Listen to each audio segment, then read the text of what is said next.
बेटे की माँ से मोहब्बत की ऐसी ज़बरदस्त और बेमिसाल कहानी जो आपको आपदीदा कर देगी। एक सच्ची कहानी ज़रूर देखिए। शादी की एक तकरीब बड़े धूमधाम से जारी थी।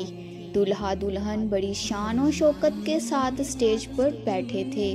दुल्हन ने दूल्हे के कान में कहा, अपनी माँ को स्टेज से उतार दो क्योंकि मैं इसे नापसंद करती हूँ। दुल्हा ने माइक उठाया और 3 दफ़ा ऐलान किया, मुझसे मेरी माँ कौन खरीदेगा।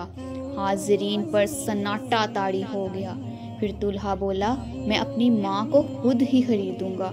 उसने शादी की अंगूठी उतार कर फेंक दी और दुल्हन को तलाक दे दी और अपनी माँ के कदमों में बोसा देते हुए कहा, मैंने फ़ायदे का सौदा किया है।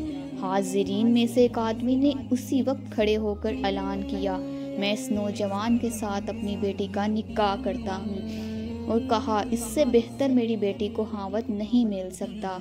ये कहकर इस नौजवान ने दुनिया भी कमा ली और अपनी जन्नत यानी माँ भी। दुनिया में मुझे जो भी मिला, जितना मिला है, सब कुछ मेरी माँ की दुआओं का सिला है। अल्लाह ताला हम सब की माँओं को सलामत रखे, आमीन। Please subscribe my channel and like and share my videos. मिलते हैं मज़ीद अच्छी वीडियोज़ के साथ। तब तक के लिए अल्लाह आपका हाफिज़ व निगहबान। खुश रहिए, खुशियाँ बांटिए।